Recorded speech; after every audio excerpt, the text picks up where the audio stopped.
Morning everyone, in this video I'm going to cover punishment, prisons and the death penalty. So a crime then can be defined as any offence that is punishable by law. If someone commits a crime, the state normally enforces some sort of punishment or sanction. This could be prisons, fines, community service, things like that.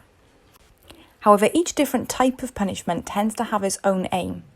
For example, one aim of punishment is retribution and justice. In simple terms, that means getting revenge or paying someone back for something that they've done. People want to see that justice has been done and that those people that have done wrong will see the consequences of their actions. Another aim of punishment is reparation. Reparation is the concept of the criminal trying to repair the damage that they've done. This could include punishments like community service. It also includes things like protection.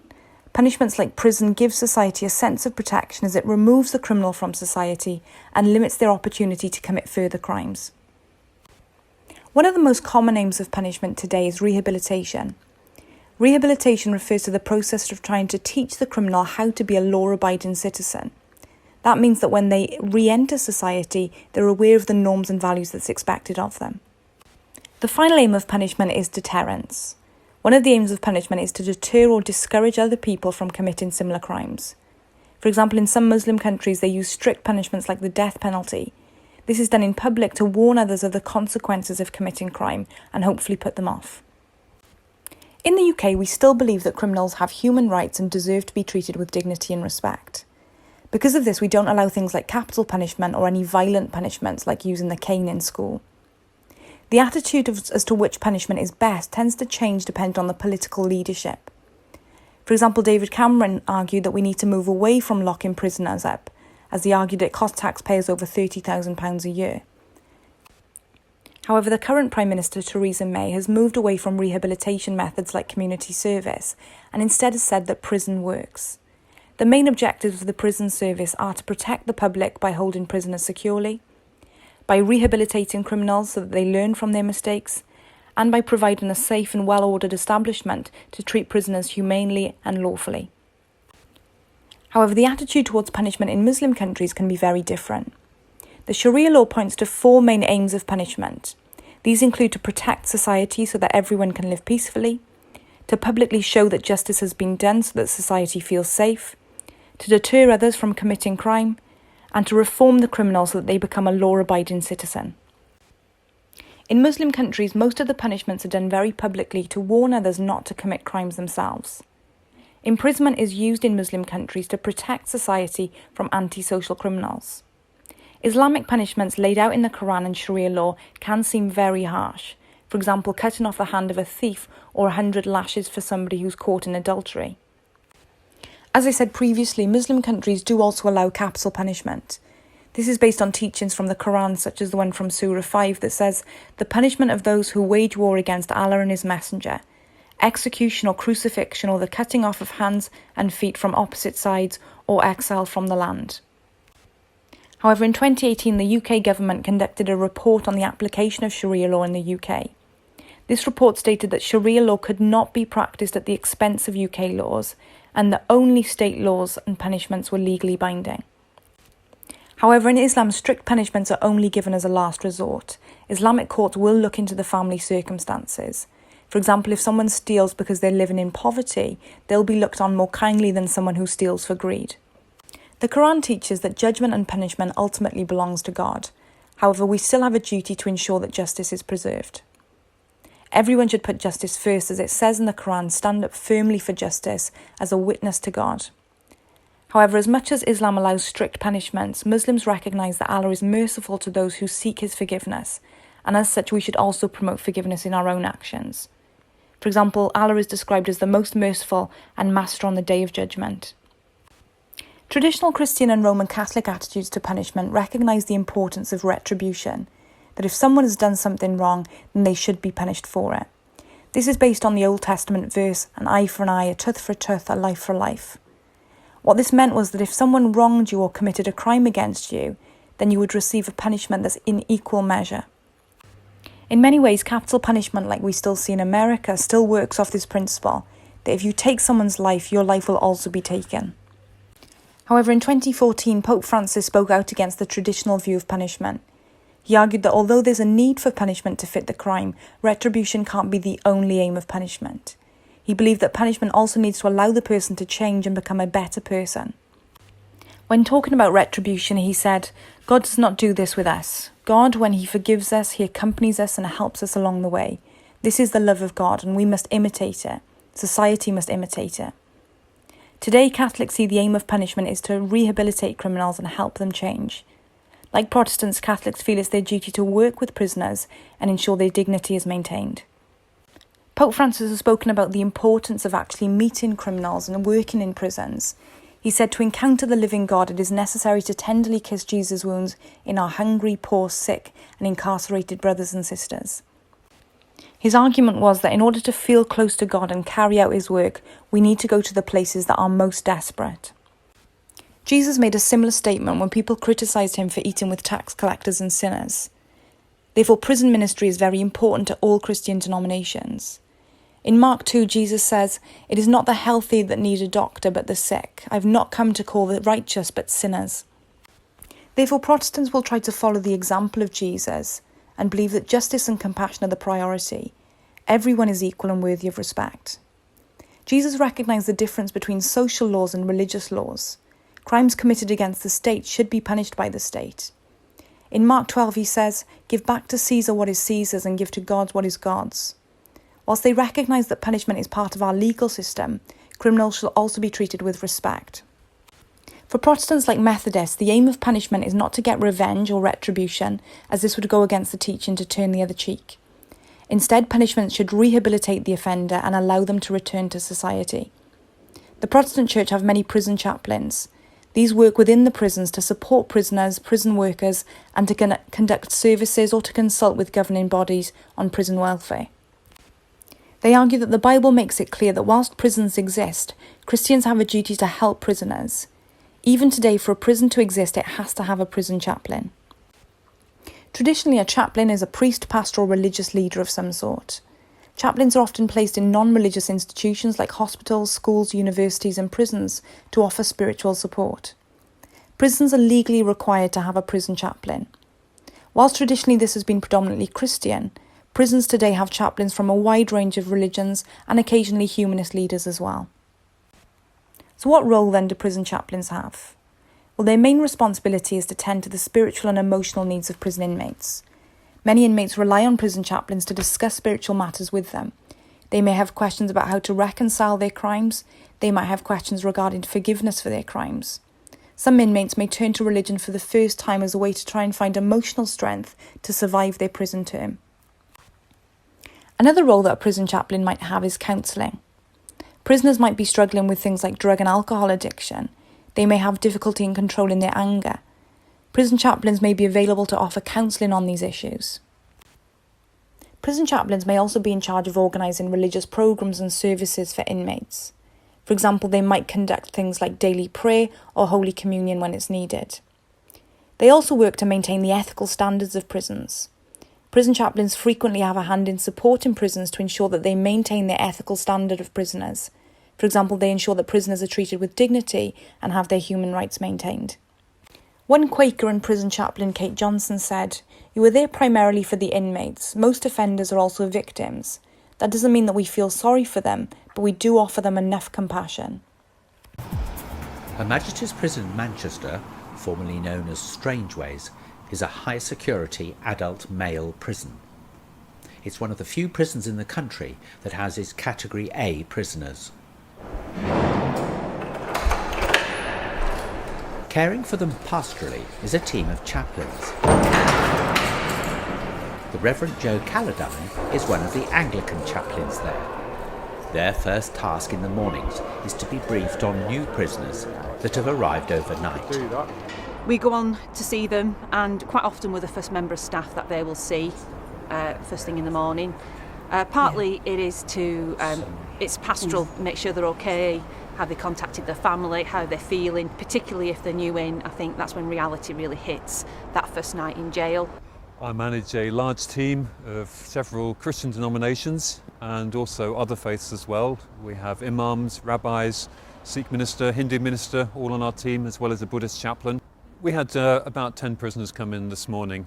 And prisoners will come in with different needs. Some of them will still be detoxing from various substances that they've had on the outside that we need to assist them with, and we have units to help them with that. But we'll see everybody within 24 hours as chaplains. I think it's all the more important that God's light is there to remind people that the darkness isn't absolute and that there is always light and hope and the promise of new life. At least he's in. Wanting to do confession. I talk to the guards and the officers here. I mean, from my point of view, and I think the rest of my chaplaincy colleagues feel very strongly, we're here for everybody in this prison. So our ministry is not just with the prisoners, but it's with the staff too. The Thomas More Chapel is central to their ministry, and a good number of inmates attend the services. Chapel does give people time to reflect, and also we do give them the good news of forgiveness. Hopefully not in a pat, easy way, but in a way that helps people to face up to their God and his love, but also to their own circumstances and their own choices. There aren't any bars in the chapel building. When we take prisoners there, say to light a candle in the event of a loved one's death, I always point out that we could be in any chapel, in any church in the country. We offer them communion as part of our Anglican service, and as far as we're concerned, God doesn't put up any barriers between us and him, so we don't put up any barriers either. God has called me to this place and I feel hugely privileged to be able to serve him here. And so, absolutely, I just want to do what God wants me to do. I have occasionally thought of other jobs, but whenever I think about it too seriously, I realise this is the place for me at this moment. There's a lad who wants to do Bible classes. Right.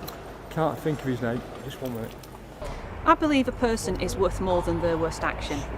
And I think that's what Christianity is at its heart, is whatever we've done, we are loved by God, we are his children, we are unique, and that can't be taken away from us. And I think a lot of these men, without excusing them for their offences, have been brought up to believe they have no value. And if you can't value yourself, you're not going to be able to value anybody else.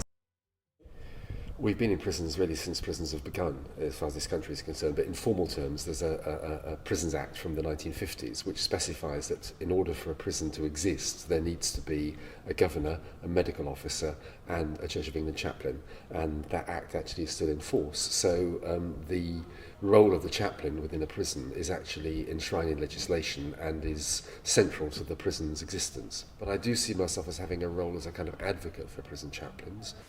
So what then is a prison reformer? Well, a prison reformer is someone who campaigns for change in prisons.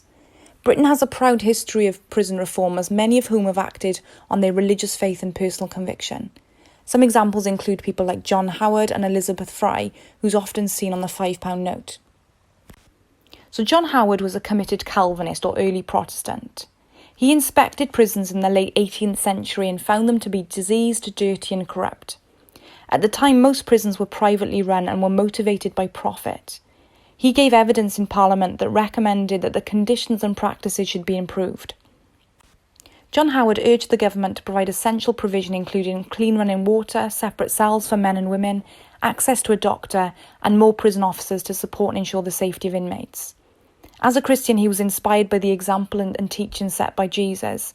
For example, in the parable of the sheep and the goats, it says, "I was in prison and you came to me.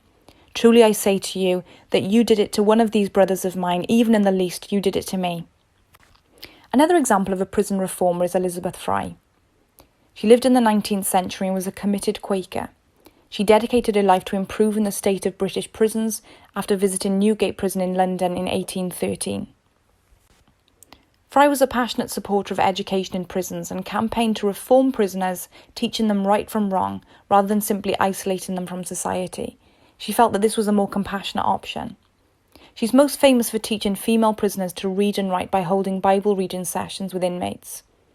Not only did she believe that this was in keeping with her duty to evangelise, following Jesus' direction to go make disciples of the nations, but she also believed that it brought God's light into a dark situation. In the early 1800s, the horrific conditions and brutality of the English prison system was taken for granted, conditions ignored. Elizabeth Fry was determined to do something about it. She was a Quaker, passionate about reading the Bible for herself and making the Bible accessible to those in need. She used her influence to visit female prisoners in London's Newgate Prison, discovering appalling conditions for women and their children. She set up classes to give women job skills, rallied others to provide clothing, and at the center of her plan, leading the women in studying the Bible. Until her death at age 65, Elizabeth Fry worked tirelessly for prison reform, fundamentally changing how women prisoners were viewed and treated. Elizabeth Fry was inspired by teachings like John 1, where it says, "The light shines into the darkness, and the darkness has not overcome it." The true light that gives light to everyone was coming into the world. Fry believed that by giving these Bible reading sessions, she was bringing hope into a very dark and sad situation. How then should prisoners be treated? Well, under UK law and the UN Declaration of Human Rights, prisoners deserve to be treated with respect. Article 5 states no one shall be subjected to torture or cruel, inhumane or degrading treatment or punishment. Whilst religious believers from both Christianity and Islam recognise prisons as a form of punishment, that doesn't mean that prisoners don't deserve respect. Religious believers refer to the sanctity of life, the belief that all life is sacred because it's been made by God. Even when in prison, prisoners are still sacred lives. As I said previously, Jesus in the New Testament, in the parable of the sheep and the goats, talks about the importance of visiting and respecting prisoners. In addition, the Bible and indeed Pope Francis, head of the Roman Catholic Church, promote the idea of helping prisoners in order to evangelise and share faith with the people that need it most. Isaiah 42 says, "As a light to the nations, to open blind eyes, to bring out prisoners from the dungeon, and those who dwell in darkness from the prison." Therefore, we have a responsibility to go and help those people that need us most. In Islam, Prophet Muhammad also promoted treating prisoners with respect and dignity. The hadith includes the story of Muhammad treating prisoners with kindness. He told his followers, "I enjoin you to treat your captives well." In addition, Prophet Muhammad told his followers to hate your enemy mildly because they may become your friend one day. And therefore, even somebody that may be an enemy at one point is always deemed to be a friend of the future. So the final thing we need to cover is capital punishment, or the death penalty. In the exam, you might be asked about the religious attitudes towards capital punishment, or more likely you'll be asked whether it's morally acceptable. So capital punishment refers to the authorised or legal ending of someone's life as a punishment for crimes committed. It can also be referred to as the death penalty. The UK got rid of capital punishment in 1969. However, whilst it's illegal in the UK, there is still over 80 places in the world where capital punishment is still acceptable. This includes places like China, Afghanistan, Iran, and some of the states in the US. Some very traditional and literalist Christians previously advocated the death penalty as they believed that it was a way of promoting retribution for crimes committed. This is based on teachings like Exodus 21, where it says, "An eye for an eye, a tooth for a tooth, a life for a life." Also in Genesis 9 it says, "Whoever sheds the blood of man, by man shall his blood be shed." And this could be interpreted to mean that if someone takes a life, capital punishment is an appropriate, just punishment and is therefore acceptable. Some conservative traditional Christians might agree that capital punishment is acceptable in some cases as listed in the Bible. In total, the Old Testament specifies 36 capital offences, including crimes like idolatry, magic, blasphemy, as well as murder, that are all punishable by the death penalty. As a result of this, some could argue that capital punishment has not only been approved by God, but was created and sanctioned by him. For many Christians, the Bible is the word of God and is absolute. Some Muslims might agree that capital punishment is acceptable. Many argue that it shows that justice has been served and deters or puts people off from committing the crime. Under Sharia law, Muslims believe that capital punishment is acceptable if attacking the religion of Islam openly, if you commit murder, or if you commit adultery. In the Quran it says the punishment of those who wage war against Allah and his messenger and strive with might and main for mischief through the land is execution or crucifixion. On the other hand, though, many Christians across all denominations of Christianity don't agree with capital punishment, as they believe it undermines the sanctity of life. For example, in the 10 Commandments it says, "Thou shalt not kill," and in addition Jesus promoted love as the most important Christian duty. As we're all sinners, God is the only one that can truly judge us and decide when we should die. Consequently, many interpret this to mean that capital punishment is wrong. In addition, many argue that religious believers have a duty to follow state laws, particularly for state issues. In a conversation with other religious leaders, Jesus was asked about whether people should pay their taxes to the state. Jesus told the audience that we have a duty to follow state laws, saying, "Give back to Caesar what is Caesar's and give to God's what is God's." As such, many argue that crimes committed against the state should be punished by the state. We have to follow the law. The current UK legal system says that capital punishment is wrong. Many liberal Christians argue that capital punishment is wrong and that instead we should forgive criminals and offer them rehabilitation. Jesus told parables like the parable of the prodigal son and the unforgiven servant, both of which promote the idea of second chances. Christians followed the example of Jesus' life, and Jesus even forgave the people that put him to death. He taught his followers the Lord's Prayer that says, "Forgive us our trespasses as we forgive those who trespass against us." Finally then, there are some humanists that disagree with capital punishment, as they don't believe it deters crime and that it goes against human rights. The Humanist Society have done a lot of research into the use of capital punishment. They found that whilst capital punishment is designed to deter crime, there's very little evidence to suggest that it's successful in achieving this. According to the Humanist Society, US states that have the death penalty have 50% more murders than those without it. Many are guided by the UN Declaration of Human Rights. Article 5 says no one shall be subjected to torture or to cruel, inhumane or degrading treatment or punishment. However, recent lethal injections in America have used new experimental drugs which have shown to cause significant pain and distress. Because of this, many humanists have argued that the time has come to put an end to capital punishment. I hope you found that useful. I apologise that it's such a long video. If you want to do some test questions, then go on Quizlet or Kahoot. If you want some practice exam questions, then head over to the following slide. Good night, good luck.